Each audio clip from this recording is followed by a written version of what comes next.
capítulo 11. Estava, porém, enfermo um certo Lázaro de Betânia, aldeia de Maria e de sua irmã Marta.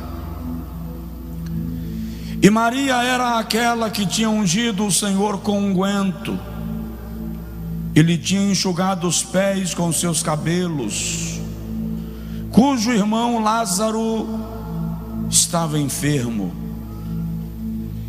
Mandaram-lhe, pois, suas irmãs dizer: Senhor, eis que está enfermo aquele que tu amas. E Jesus, ouvindo isto, disse: esta enfermidade não é para a morte, mas para a glória de Deus, para que o Filho de Deus seja glorificado por ela. Ora, Jesus amava a Marta e a sua irmã e a Lázaro. Quando ouviu, pois, que estava enfermo, ficou ainda 2 dias no lugar onde estava. Então, depois disto, disse aos discípulos: vamos outra vez à Judeia. Disseram-lhe os discípulos: Rabi, ainda agora os judeus procuravam te apedrejar, e tornas para lá?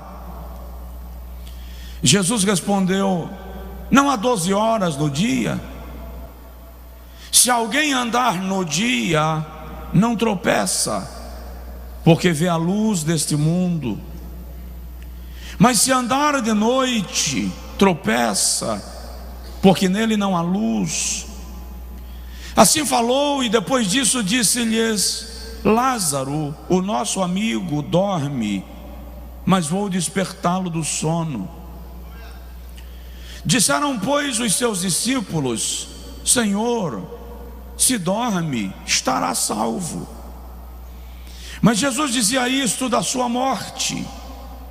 Eles, porém, cuidavam que falava do repouso do sono. Então, pois, Jesus disse-lhes claramente: Lázaro está morto, e me alegro, por amor de vós, em que ele tenha morrido sem que eu estivesse lá, para que vocês acreditem. Mas vamos ter com ele. Diga amém.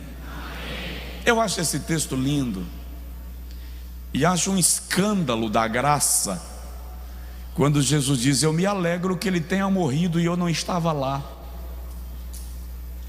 Diga assim: Senhor, me ajuda a entender os teus propósitos, e me ajuda a compreender o teu jeito de lidar com o meu Lázaro. Amém. Pode sentar em nome de Jesus. O episódio que envolve a vida e a ressurreição de Lázaro é muito rico. Primeiro porque devo lhe lembrar, e se você quiser anotar essa frase, anota: Jesus só chega depois que Lázaro morre. Jesus só chega quando Lázaro morre. Alguém me ouviu? Segura essa frase. Nós precisamos identificar as mais diversas situações da nossa vida, confrontando-as com a morte delas, das situações, para permitir que o Senhor venha e realize o milagre de ressurreição. Eu e você precisamos compreender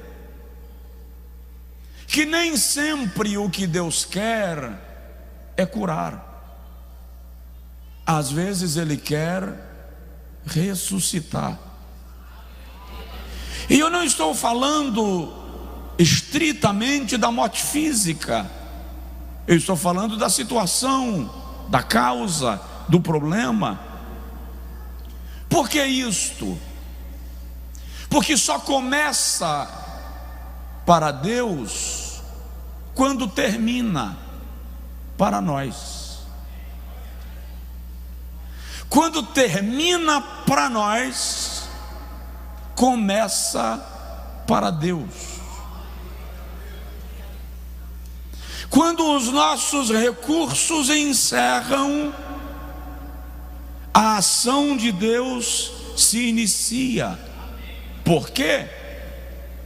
Porque a Bíblia diz que Ele vê o fim das coisas antes do princípio delas.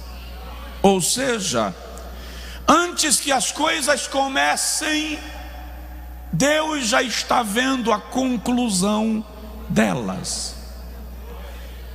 Vou te fazer entender. Ele já viu o fim dessa situação que você está vivendo. Você não sabe o que será amanhã, mas Deus sabe até o que será depois de amanhã, porque Ele conhece todas as coisas nos seus mínimos detalhes. Agora a questão é que nós preferimos Lázaro na UTI da nossa esperança demorada do que no túmulo do milagre. Eu vou repetir.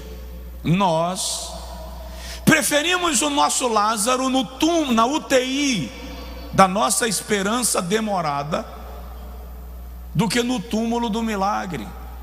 O que eu estou querendo dizer? A gente prefere permanecer no problema,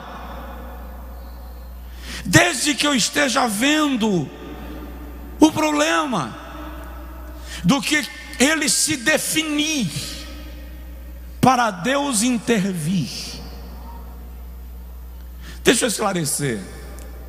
Nós preferimos prolongar o problema, alimentando uma pseudo esperança de uma possível solução, do que deixar o problema chegar ao seu desencadeamento e a partir daí cria-se uma situação para Deus agir. Agora, por que nós preferimos Lázaro doente em casa, mesmo que Jesus não chegue, do que ele morto no túmulo para Jesus chegar? Porque enquanto Lázaro estiver em casa, nós temos a sensação de controle, temos a sensação que ainda está sob nosso comando. Quando Lázaro morre, a sensação de controle se perde. Aí você tem a impressão que tudo desmantelou. Só que é exatamente quando sai do teu controle que entra no controle de Deus. Já contei para os irmãos aqui de um parente que alguns anos atrás, vitimado por um assalto, sofreu um tiro na região da nuca, próximo a Jacobina. Ele foi atendido em Jacobina por volta das 5 da tarde. Às 8 em média, os médicos pediram transferência para Salvador, porque lá não teriam condição de cuidá-lo. Quando ele chegou em Salvador, 1h30 da manhã, estava em estado de coma. Foram semanas angustiantes. Um domingo à tarde, a filha dele me ligou. Eu estava pregando em Brasília e ela estava aos gritos do telefone. E ela disse: Josué, meu pai vai morrer. A médica disse que não tem mais jeito, que agora só Deus. Eu disse para ela: espera aí, não entendi. A médica disse que agora só Deus. Foi. E você desesperou agora que está na mão de Deus? Eu disse para ela: faz o seguinte, se não morreu até hoje na mão de Deus, na mão dos médicos, não morre de hoje para amanhã na mão de Deus. Vamos orar e ver o que Deus quer. Por que será que quando uma situação chega na mão de Deus, a sensação que nós temos é que ela piorou? É ou não é? Na verdade, quando ela chega na mão de Deus, ela chegou na mesa da solução, no lugar do milagre, no lugar que a porta abre. Aleluia. Note o texto. A Bíblia diz que era o dia da festa da dedicação, versículo 22. Também diz que era inverno. A festa da dedicação também era chamada de festa das luzes. Anota que vai servir na escola bíblica. Ela comemorava a purificação do templo, depois que Antíoco Epifânio ofereceu uma porca no altar do sacrifício para profanar o templo de Deus. Os macabeus promoveram uma purificação, uma restauração do templo, e desde então se celebrava a festa da dedicação, ou das luzes. Jesus sai do ambiente do templo e vai para o pórtico de Salomão. Quando ele chega no pórtico de Salomão, os seus inimigos, querendo criar uma ocasião contra ele, chegam para ele e perguntam da sua origem, da sua divindade. E ele diz, ele repete, ele reafirma ser enviado de Deus. Quando ele diz que ele é enviado de Deus, os judeus pegam pedras para apedrejá-lo. E ele diz assim: eu tenho vos mostrado muitos milagres da parte do meu Pai. Por qual destes milagres vocês querem me apedrejar? Aí eles responderam: nós não queremos te apedrejar por causa dos seus milagres. Queremos te apedrejar porque tu dizes que é o Filho de Deus. Jesus repete isso e eles querem apedrejá-lo novamente e prendem-no. Mas a Bíblia diz que ele escapa da mão dos seus inimigos, chama os seus discípulos e sai da Judeia. Ele vai embora para uma região deserta, ao que tudo indica, uma região da Pérea, distante de Jerusalém e distante da Galileia, porque agora há uma ordem para prendê-lo, e Jesus escapa disto. Quando ele está lá no seu exílio temporário, começa uma movimentação em Betânia. Betânia era uma pequena aldeia nas proximidades de Jerusalém, algo em torno de 7, 8 quilômetros. Em Betânia há uma família querida de Jesus, uma família especial, uma família composta por três irmãos, três irmãos é bom, 3 irmãos: Marta, Maria e Lázaro. Diga comigo, eles eram amigos de Jesus. Diga comigo, eles não eram apóstolos, eram amigos. Por que eu estou dizendo isso? Para você entender que mais importante do que título é intimidade. Tem gente se apegando a título e esquecendo da intimidade. Mas vamos chegar para essa família. Se você estiver anotando aí por por tópicos, coloca no primeiro tópico assim: amigos de Jesus. Ao que tudo indica, Marta era a irmã mais velha desta família de 3 irmãos. Por que essa sugestão? Porque normalmente nos relatos se fala primeiro de Marta, depois de Maria e de Lázaro. Matthew Henry, em sua Bíblia comentada, diz que Marta era viúva, e ela era quem de certa forma liderava a família. Ao que tudo indica, o pai, a tradição judaica diz que o pai de Marta, de Maria e de Lázaro, era um homem muito importante e influente na região de Betânia e de Jerusalém. Eles eram donos de olivais, extensos olivais, forneciam vinho para toda aquela região.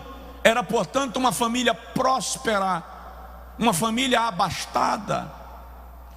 O que na Bíblia dá a entender que eles eram uma família abastada. Por exemplo, Jesus chega na casa de Marta. Na casa de quem? Marta. A Bíblia não diz a casa de Lázaro, não diz a casa de Maria, diz sempre a casa de Marta. O que caracteriza que ela era responsável pela família, pela gestão da família, numa cultura onde a mulher normalmente não era mencionada em primeira linha. Então Marta recebe Jesus em casa, e Jesus chega com mais 12 na hora do almoço, sem avisar. Só uma família abastada tem condição de receber uma pessoa mais 12 na hora do almoço, sem aviso prévio. Você está me entendendo? Isso caracteriza uma família bem-sucedida naqueles dias. Um outro aspecto é o sepulcro de Lázaro, que era dentro da sua própria propriedade. Só quem tinha sepulcro em sua própria terra eram as famílias ricas, bem abastecidas. O fato é que Jesus tinha tanta intimidade com aquela família, que ele se dava o direito de ir lá sem avisar antes. Eles eram amigos de Jesus. Diga comigo: amigos de Jesus também tem problemas. Qual é o problema? A enfermidade de Lázaro. Lázaro adoece, e a tradição vai dizer que a doença foi repentina, foi rápido, foi um mal súbito. E a doença de Lázaro, diz o texto no versículo de número 2, era grave. É uma doença que vai levar à morte. Versículo de número 4. Lázaro fica doente, e as irmãs mandam dizer a Jesus: Lázaro, teu amigo, a quem amas, está doente e é grave. Jesus está longe. Jesus está do outro lado, no sentido inverso, geograficamente falando. E hoje eu estava pesquisando enquanto viajava de São Paulo para Salvador, e nas minhas pesquisas o historiador diz que era um dia de domingo, segundo a tradição, o dia que Marta e Maria chamam um servo da casa e dizem: vai a Jesus, informa para ele que Lázaro está doente e que a doença é grave. Só que aí vem o historiador diz que Lázaro teria morrido no mesmo dia que foi a mensagem, ou seja, quando o mensageiro saiu, Lázaro estava vivo. Antes de eles chegarem em Jesus, Lázaro já havia morrido. A viagem era longa, ele tinha que ir no domingo, se era o domingo, e voltar na segunda, 2 dias. E o texto diz que Jesus demorou mais 2 dias, terça e quarta. Só que há um problema que cria um questionamento. Porque quando o mensageiro chega para Jesus e diz assim: Marta e Maria me mandam te dizer que teu amigo Lázaro, a quem tu amas, está doente, e a doença é grave. Versículo 4, a resposta de Jesus é: a doença de Lázaro não é para a morte, é para a glória de Deus. Irmão, olha bem para mim, para você tentar raciocinar comigo. Eu vou te fazer uma pergunta. Se Jesus manda dizer que a doença não é para a morte, o que você entende?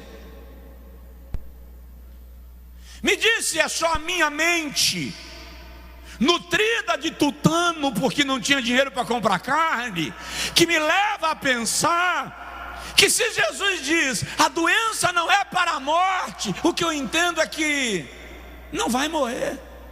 Sim ou não? Mas morreu. Jesus se enganou? Imagina quando o mensageiro chega segunda-feira e diz assim: Jesus mandou dizer que a doença de Lázaro não é para a morte. Como é que Marta e Maria reagem, uma vez que Lázaro já morreu? Jesus se enganou. Jesus se confundiu.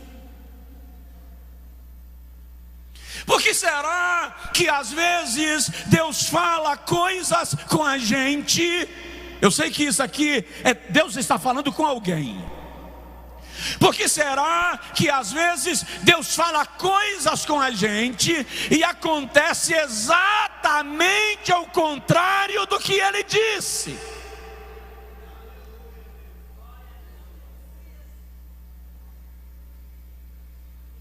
Tem alguém aí? Mas Ele não prometeu? Não foi Deus que falou? Eu preciso que você entenda nesta noite e saia daqui com isso no coração. Se Jesus disse, creia no que Ele disse, e não importa o que aconteça depois do que Ele falou, fique com o que Ele disse.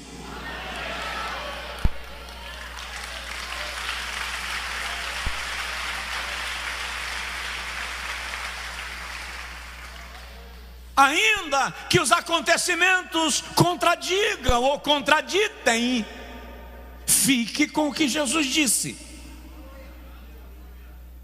A maioria das pessoas perde a promessa, porque depois da promessa vem um acontecimento contraditório, aí eles começam a murmurar e a reclamar, aí perde a promessa.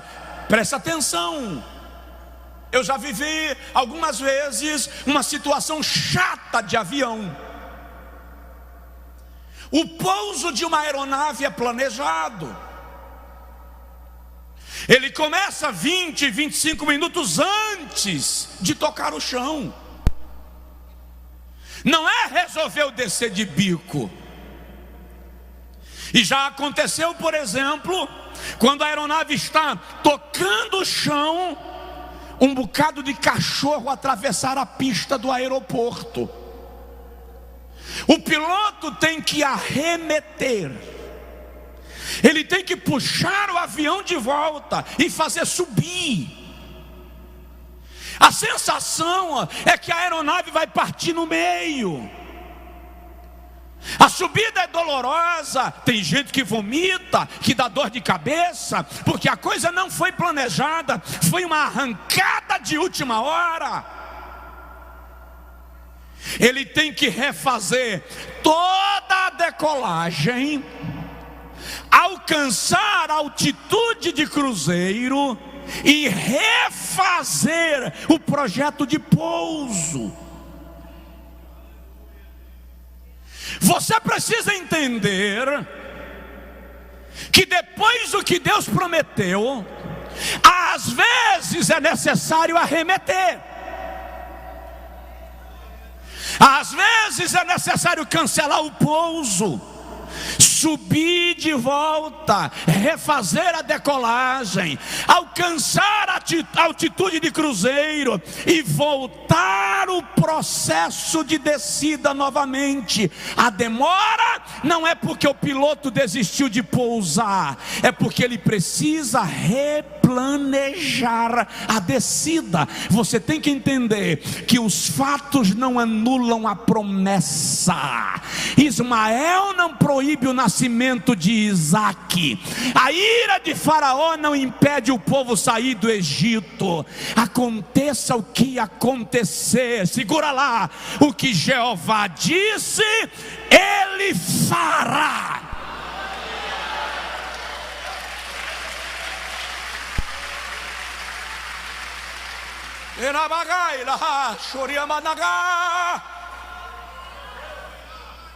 Ou você pensa que eu estou aqui à toa?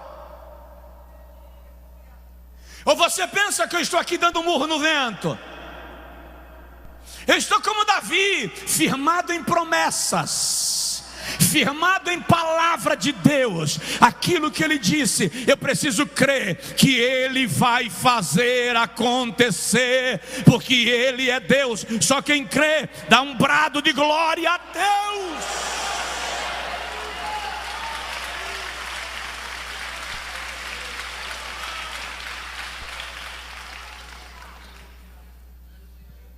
Então, Jesus disse algo que dá a entender que não haverá morte,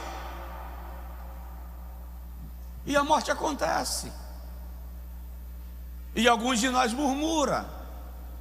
Aí lá vai uma sugestão pastoral: dá um toque de leve no vizinho, fala com ele assim: cala a boca quando você não estiver entendendo.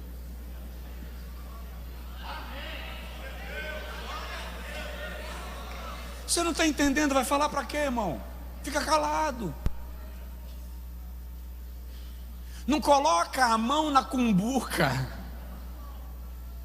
Onde Jeová disse, fica com o que ele disse. Aleluia. Aleluia.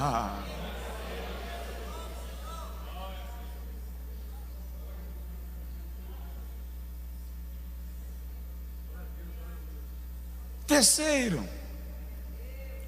o episódio da ressurreição de Lázaro vai ensinar para nós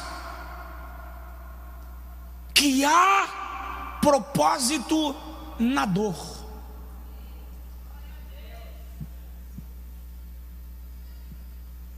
A escritora, me parece que Raquel de Queiroz, diz que a dor é pedagógica.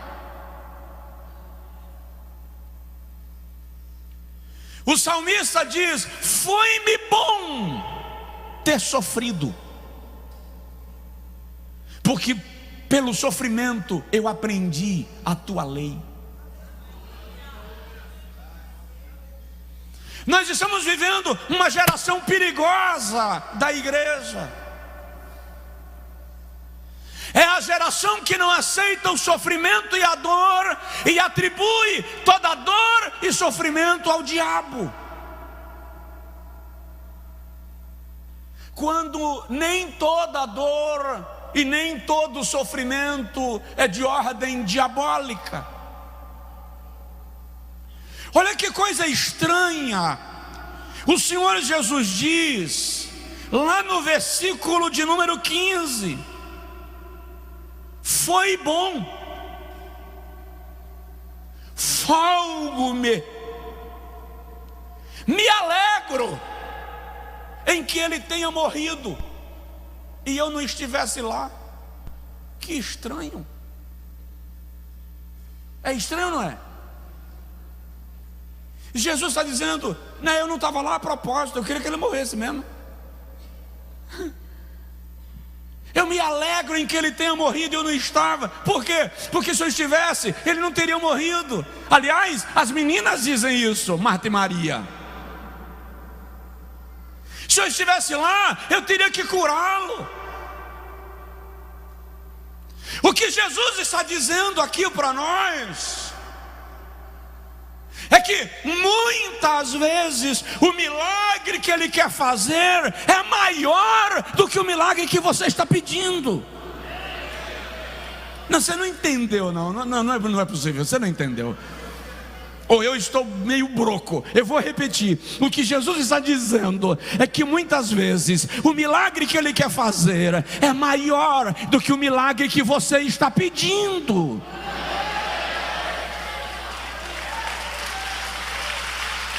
Aleluia!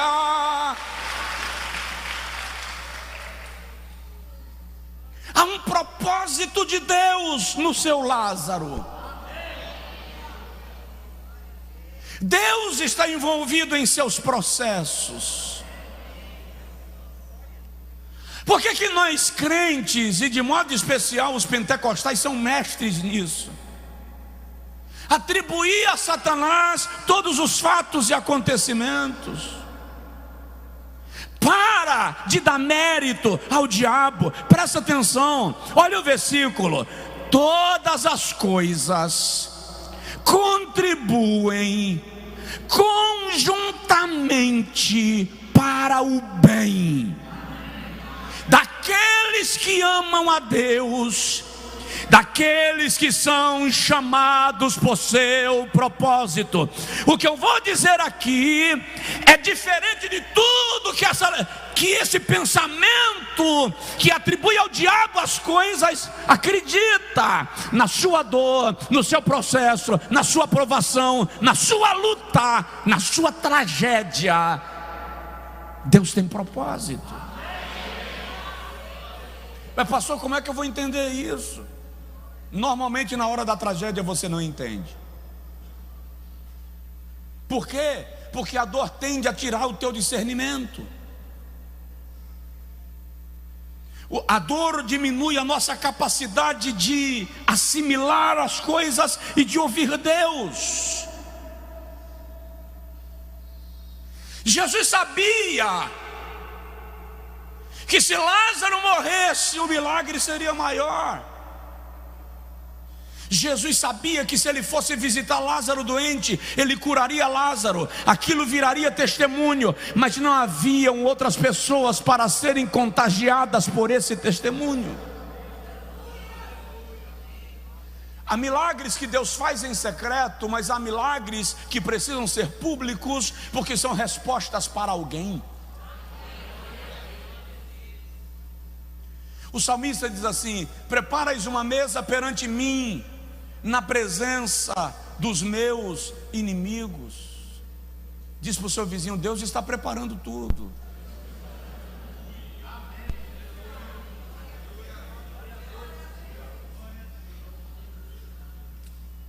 O que Ele quer em mim e em você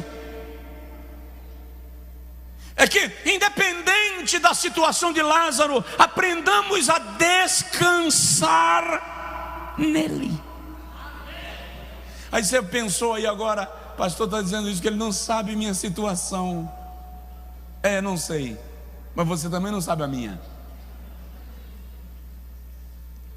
Então eu não estou dizendo isso porque eu não sei a tua situação. Eu estou dizendo isso porque é isso que a Bíblia está me ensinando, me mostrando, me inspirando, me revelando e me levando a crer. Quando Davi estava fugindo de Jerusalém, perseguido por Absalão, seu filho, E como se não bastasse ser perseguido por Absalão, 1 Samuel 26, ainda vem Simei, e Simei começa a jogar pedras e amaldiçoar a Davi. Abisai chega para Davi e diz assim: majestade, me autoriza que eu vou arrancar a cabeça desse cachorro. Quem é ele para amaldiçoar o rei de Israel? Aí Davi diz assim: deixa-o, Deus está contemplando a minha aflição, e Ele é poderoso para transformar em bênção a maldição deste dia. Eu vou profetizar para você, tá? Recebe a palavra profética. Quem te amaldiçoou te verá abençoado. Quem rogou praga sobre você verá você coberto de bênçãos. Quem fez macumba, feitiçaria contra você te verá prosperando. Quem riu de você te verá celebrando, porque Deus vai reverter todo prognóstico em promessa para a tua vida. Aleluia!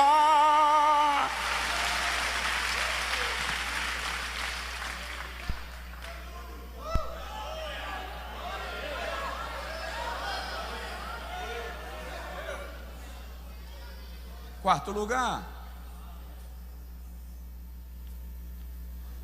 o texto nos ensina que Deus tem um tempo de agir. Diga comigo: Deus tem um tempo de agir. Fala só mais uma vez: Deus tem um tempo de agir.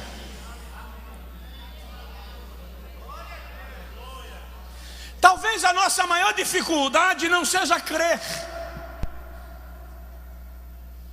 Possivelmente a nossa maior dificuldade é esperar.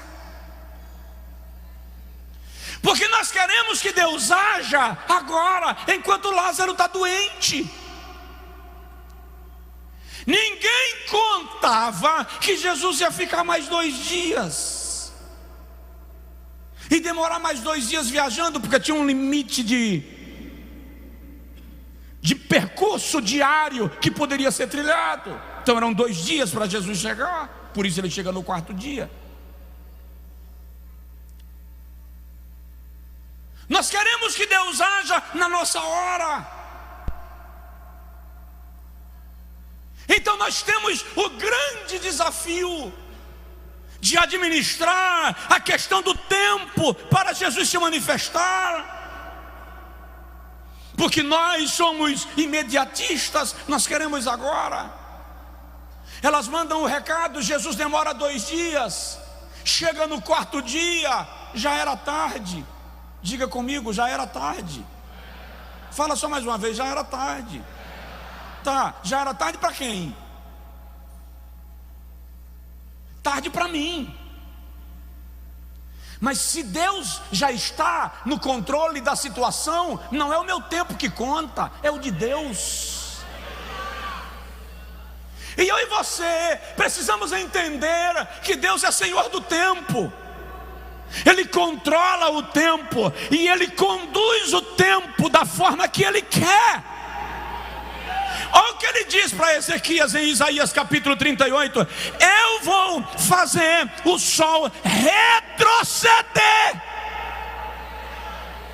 O que é isso? Eu vou voltar o tempo para mudar o desfecho.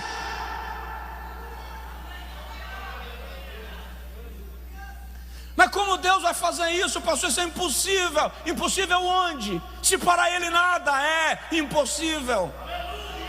Olha Joel 2:23, ele diz assim: e eu vos restituirei o tempo.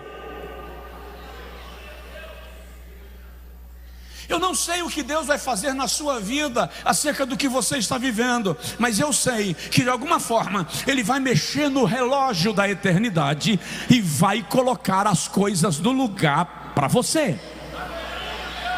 A bagunça que você fez, ou a bagunça que fizeram, não está fora do controle de Deus. E nesta noite eu estou munido de autoridade para dizer que Deus vai mexer no tempo e vai te socorrer no tempo.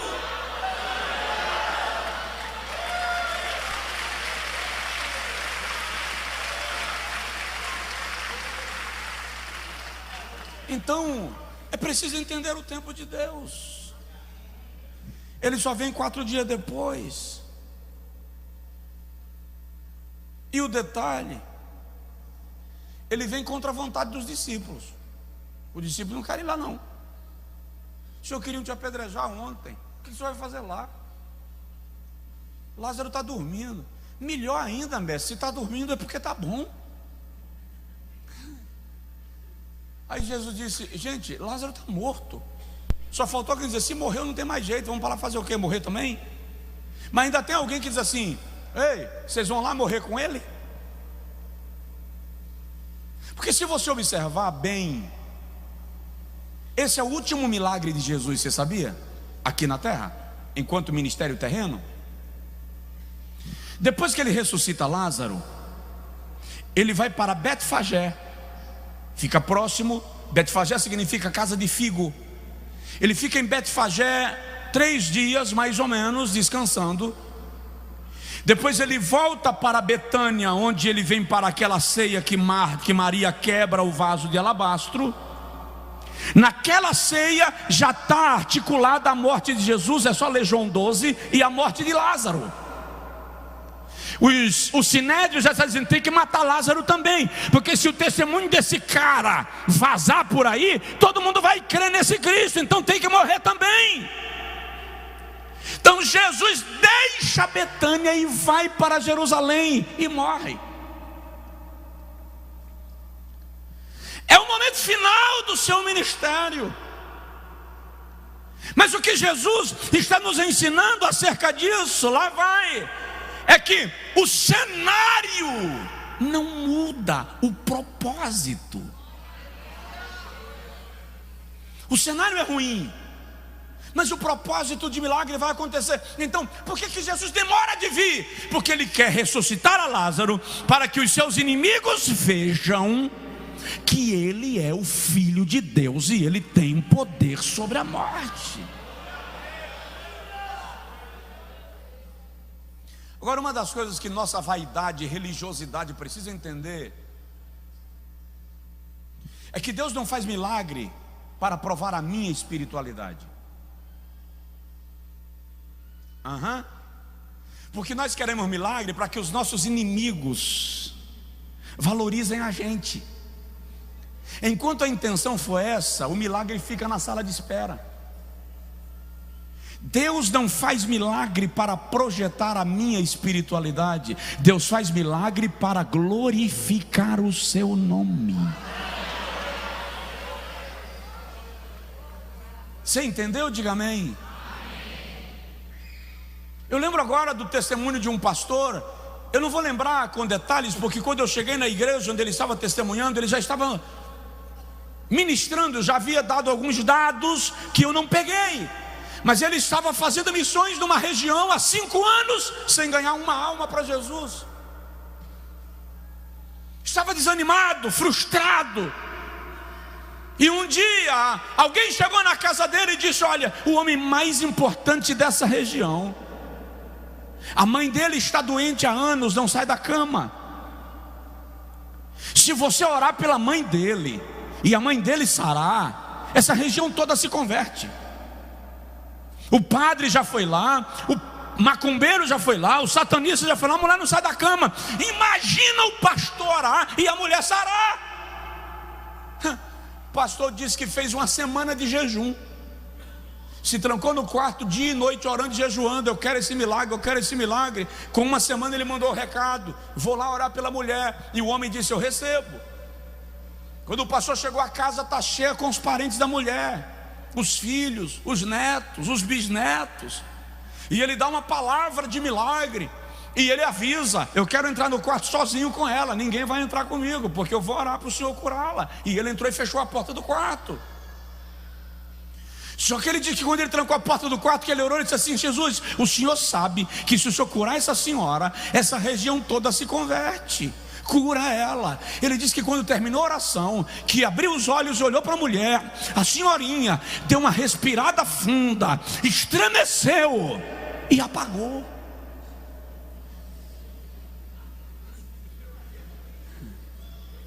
Ele diz que ela apagou de tal forma que o pescoço inclinou, o queixo bateu na caixa torácica. Ele disse que olhou e fez assim: o senhor não vai fazer isso comigo. O senhor não vai aprontar isso comigo. Eu vim orar para Jesus para o senhor curar a mulher. O senhor não vai matar a mulher na minha frente.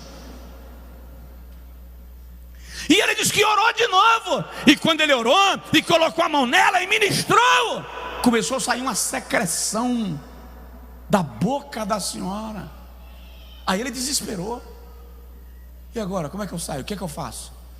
Olhou na janela, tinha um gradil na janela, não dava para sair pela janela. Ele disse que parou na frente da porta, respirou fundo, abriu a porta para sair de vez. Quando ele abriu a porta para sair de vez, o neto da senhora estava olhando pela fechadura. E o netinho da senhora fez assim: ih, a vovó morreu. Ele partiu para casa desesperado, vergonha, derrota, frustração, medo, pavor. O que vão pensar? Não dirigiu o culto, não saiu de casa, falou: não vou orar, Deus aprontou comigo. E ele disse que uns 2 meses depois, revoltado com Deus, sem orar, sem ler a Bíblia, sem cantar, sem fazer nada, um dia ele estava no quintal da casa e o Senhor perguntou para ele: se eu fizesse o milagre que você queria, de quem seria a glória, minha ou sua?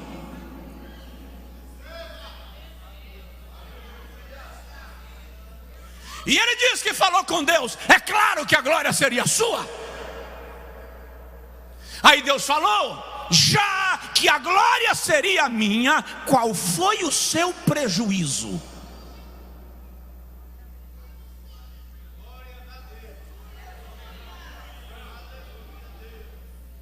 Se a glória é de Deus e ele não fez, qual é o seu prejuízo? O Senhor estava dando a ele uma lição de que a glória de Deus não ocorre nem se manifesta para promover a vaidade do homem. Ele diz que passado alguns dias ele estava na porta da casa e o senhor, o filho daquela senhora, passando, o viu, parou o carro e veio. Ele estremeceu, não dava para correr, o cara já estava na frente, mas estremeceu. E o camarada chegou para ele e disse assim: eu quero que o senhor faça uma reunião na minha casa com a minha família, porque eu quero que toda a minha família ouça sobre o que você tem a dizer. Porque naquele dia eu fiz uma oração e eu falei com Deus que Ele levasse a minha mãe, e que se Ele levasse a minha mãe, eu creria que Ele é poderoso para tirar alguém da dor. Então às vezes você está querendo um milagre por uma via, e Deus está operando um milagre por via diversa. Ei, Deus sabe o que está fazendo. Diz aí: Deus sabe o que está fazendo. Vamos terminar. 4 dias depois, Jesus resolve vir a Betânia. 2 dias depois, 4 dias depois, 2 dias ele sai do lugar, 4 dias depois ele chega. E quando Jesus vem chegando em Betânia, ao que tudo indica, Marta deixou alguém observando na entrada da aldeia para quando Jesus chegasse. Então quando Jesus chega, Marta é avisada e ela vem encontrar-se com Jesus na entrada da aldeia. Por que aquilo? Porque a casa de Marta e Maria estava cheia de inimigos de Jesus. Gente de Jerusalém que queria prender a Jesus estava lá. Então Marta tenta evitar que Jesus seja exposto. Ela vem encontrar Jesus do lado de fora. E quando ela chega perto de Jesus, ela diz: se tu tivesses vindo quando nós mandamos o recado, se o Senhor estivesse aqui, Lázaro não teria morrido. Aí Jesus diz assim: Marta, Lázaro vai ressuscitar. Aí Marta diz: eu sei, na ressurreição do último dia. Você já tentou consolar alguém que perdeu uma pessoa amada? Ô irmão, nós vamos se ver na glória. É quase uma ofensa. É quase uma ofensa. Na glória? Eu queria agora. Por quê? Porque a nossa mente finita não tem compreensão do infinito. Aí Jesus diz assim: Marta, chama Maria. E a Bíblia diz que Marta foi chamar Maria em segredo. Por que em segredo? Parece que a ideia era Maria vir encontrar com Jesus sem ninguém saber que Jesus estava por perto. Só que nesse caso, claramente, Jesus não queria segredo. É incrível a forma de Deus trabalhar, porque na casa de Jairo ele diz: não conta para ninguém. Mas na casa de Lázaro ele chega fazendo movimento. Você tem que entender que o milagre que Deus vai fazer na minha vida não é exatamente igual ao milagre que Ele vai fazer na sua. Porque Deus trabalha de formas diferentes. Ele trata com cada pessoa individualmente. O que importa é que vai haver milagre. Quando Maria se levanta para ir ao encontro de Jesus, aqueles que estavam na casa com ela se levantam também, pensando que ela está indo para o túmulo chorar. Aí encontram-se com Jesus. Quando eles encontram com Jesus, alguém está de longe. Aí o historiador menciona dois perfis de pessoas. Um grupo diz assim: vede como ele o amava. Esse é o grupo de amigos, de gente que respeita Jesus. Mas tem um grupo de inimigos que diz assim: ele não ressuscitou, ele não curou tanto enfermo, por que ele não veio curar Lázaro? Aquela expressão é de censura no texto grego, é uma expressão de crítica. Estavam rechaçando Jesus. Acontece que Jesus chegou no tempo certo. Por que o tempo certo? A tradição judaica dizia, eles acreditavam que até o terceiro dia depois de morto, a alma do defunto rondava o corpo tentando reanimá-lo. De modo que, se o defunto levantasse até o terceiro dia, eles não criam em milagre. Era normal. Na tradição deles, era no final do terceiro dia que o anjo da morte vinha com a sua espada e aplicava o fel da morte e começava o processo de putrefação.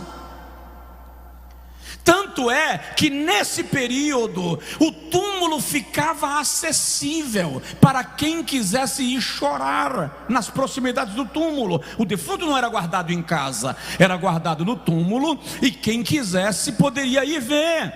E só então, depois do terceiro dia, é que se empurrava uma pedra para fechar. Até o terceiro dia estava acessível. Pastor Josué, e por que não diz Jesus colocar uma pedra? Justamente porque o propósito de Roma era lacrar a morte de Jesus como fato definitivo e irrevogável. O extraordinário é que a primeira coisa que o anjo faz no terceiro dia é remover a pedra. Então no quarto dia, quando Jesus chega, se você olhar o texto vai ver que foi exatamente no quarto dia que os judeus vieram de Jerusalém visitar Marta e Maria. Por que no quarto dia? Porque até o terceiro dia tinha esperança, até o terceiro dia poderia haver uma reação. O quarto dia era o fim, não tem mais esperança, agora morreu mesmo. Você está entendendo o que o Senhor está te dizendo? Quando todos começarem a cantar o teu fim, Jesus toca a campainha da casa. Ele chega.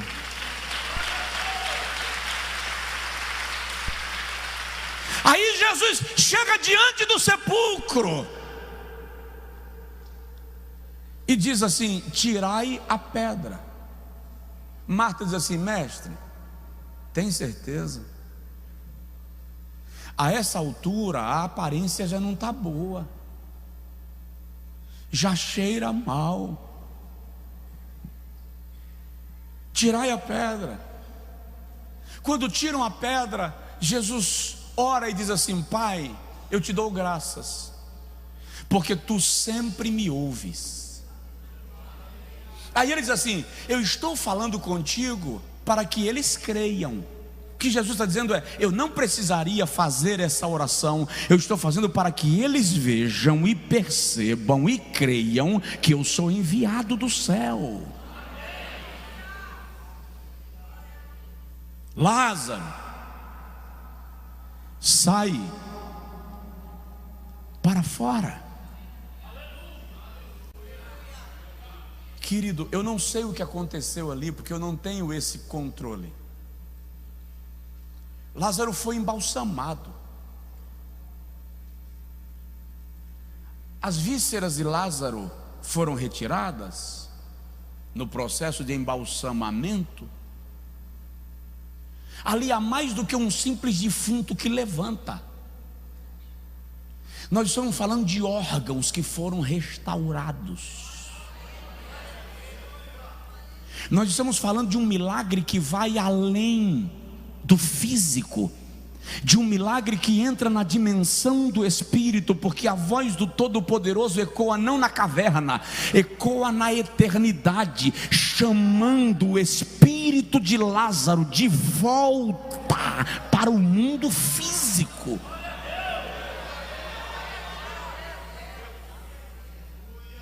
O então defunto levanta. E quando levanta, Jesus olha e diz assim: desatai-o. Lázaro não entendeu nada. Marta e Maria atônitos. E o historiador diz que ninguém ficou na frente do túmulo, só Jesus, os apóstolos e as irmãs de Lázaro. O resto...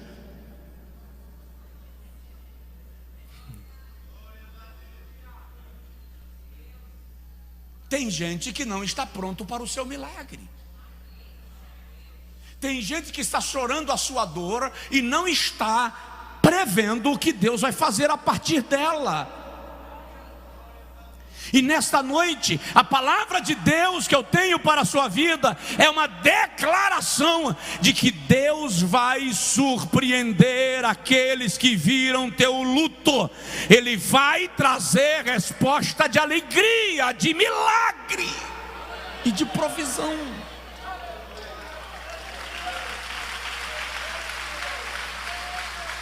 Fica de pé, por favor, quem puder.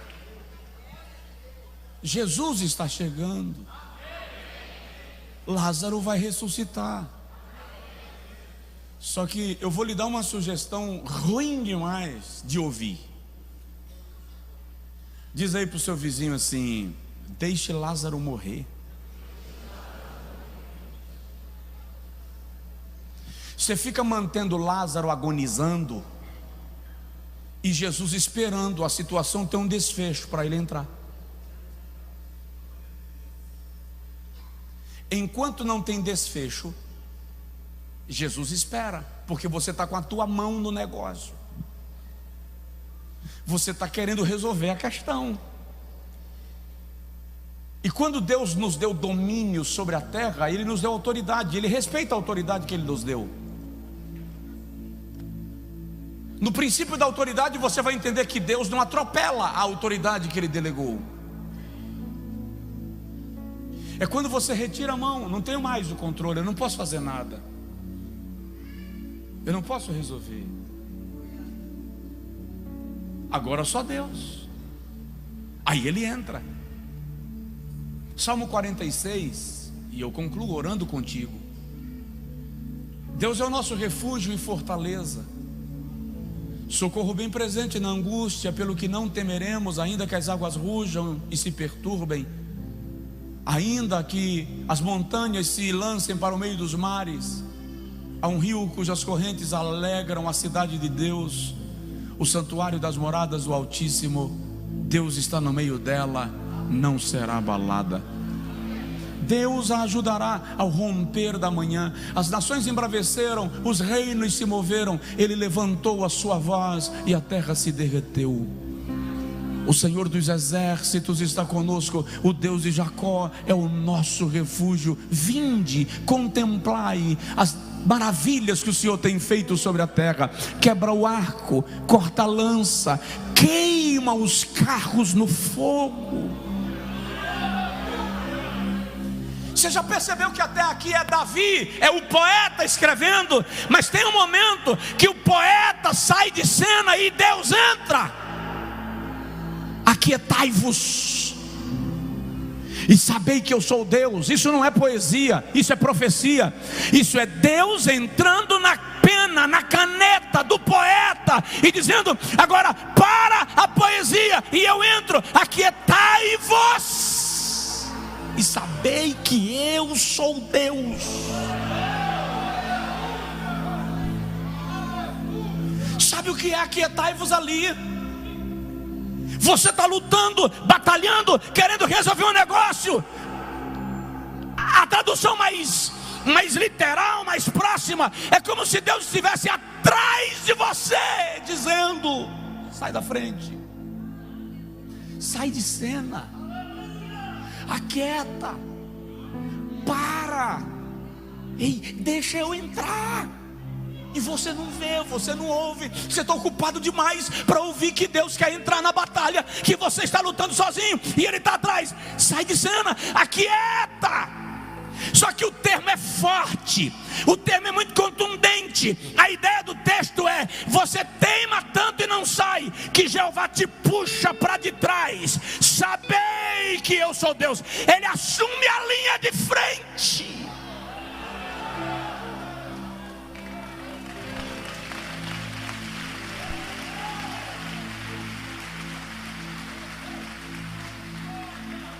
Quando Ele entrar na batalha, você vai ver o que vai acontecer. Só que você fica dando palpite para Deus, você fica tentando empurrar Deus, você fica tentando manipular Deus, você fica tentando dirigir Deus. Deus não é manipulável, não pode ser dirigido, não faz o que você quer. Ele é soberano, age na soberania. Aquieta-te e Ele vai fazer. Não estou dizendo para você cruzar os braços e não fazer nada.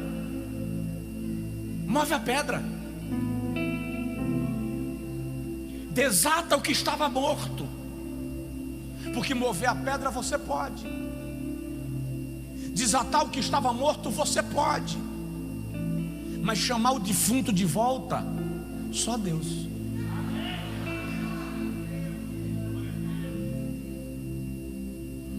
Provoca seu vizinho e diz para ele assim: deixa Deus agir.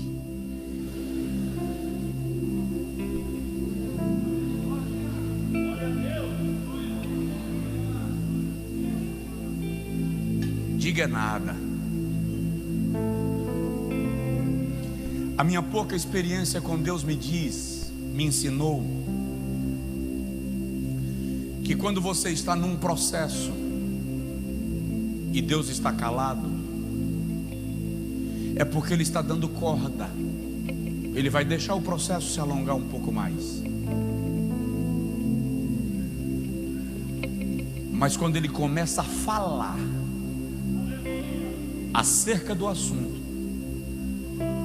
Ele está dizendo: estou me envolvendo, estou entrando nisso. Eu estou falando daquilo que a minha experiência com Deus me ensinou. Eu já tive alguns processos na vida. Enquanto Deus está calado acerca da situação que você está vivendo, enquanto Deus não te mostra segredos, enquanto Deus não te mostra armadilhas, articulações, traições, Ele está deixando o processo acontecer por mais tempo. Ele vai deixar a coisa se estender um pouco mais, ele tem um propósito. Mas quando ele começa a dizer: olha, vai acontecer isso, vai fazer isso. Quando ele começa a dizer para o profeta na cama o que o rei da Síria está planejando para o outro dia, ô queridão, ele já entrou. Ele já entrou. Nos últimos dias eu tenho ouvido Deus dizendo assim para mim: fica quieto, cala a boca, busca a minha face. São frases curtas. Tem algumas outras frases que não convém repetir, porque são coisas da intimidade de Deus com quem Ele quer falar. Mas quando Deus começa a ministrar para você, em meio ao turbilhão, Ele está te dizendo alguma coisa, Ele já entrou no processo. Jesus chegou em Betânia. Diz aí para o seu vizinho: Jesus chegou. Agora diz para ele assim: vai haver ressurreição. Eu vou repetir: vai haver ressurreição. O milagre está demorando porque o que Deus quer fazer na sua vida é maior do que aquilo que você está pedindo. Não morra, não morra, não pare, não desabe, não caia na murmuração. Essa dor de alma vai ser vencida, essa angústia que te persegue vai ser rompida. Não desespera, aquieta-te.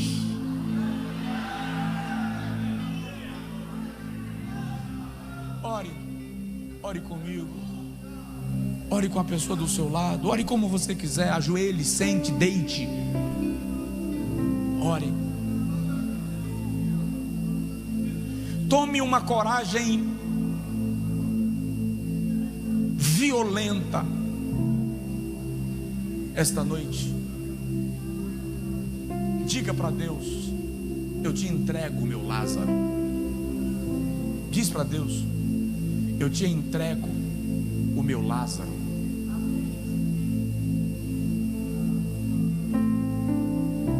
Pode orar. Senhor, eu te entrego o meu Lázaro. O que o Senhor fará dele é da tua decisão, é da tua soberania.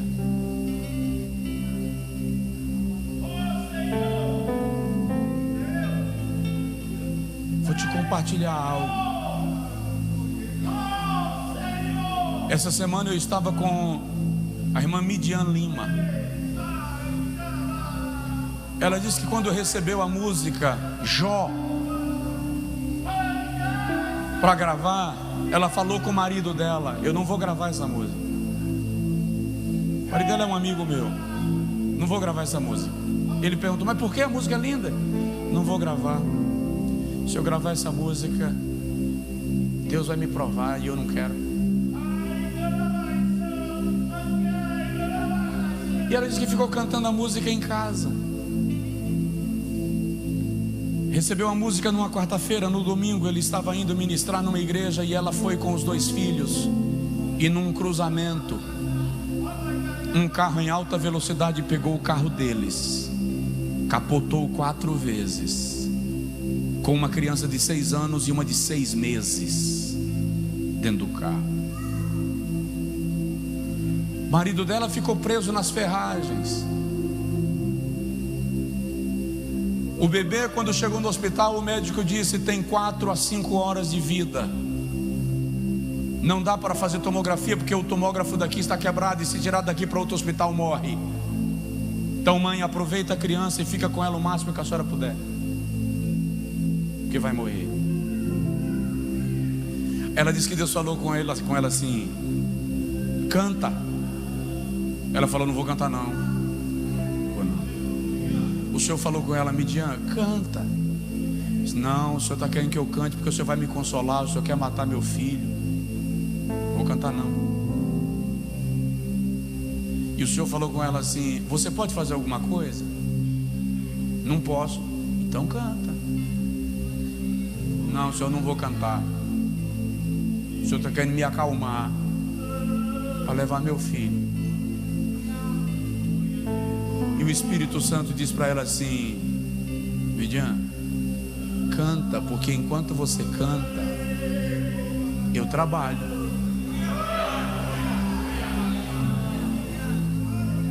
Ela disse que começou a cantar só o refrão, que eu não lembro, mas é Adore, né? Sobre adoração. A Ele a glória. A Ele a glória.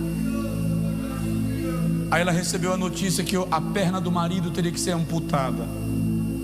E o Senhor disse para ela: continua cantando.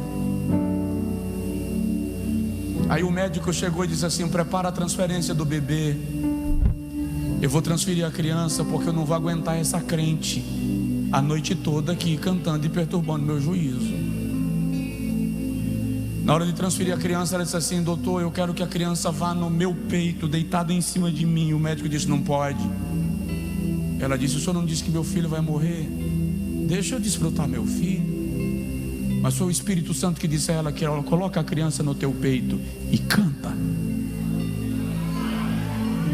E ela disse que começou a cantar em línguas. E a cunhada dela falou assim: você está gritando demais, fala baixo. Eu disse: não vou falar baixo não, que eu aqui sei o tamanho do meu milagre. Quando ela chegou no outro hospital, já chegou a notícia: o marido não vai mais precisar amputar a perna, o coágulo desfez. Quando deu entrada no bebê no hospital, o médico disse: esse aqui não morre, porque a bolha de sangue que tinha já dissolveu e a criança já está fora de perigo.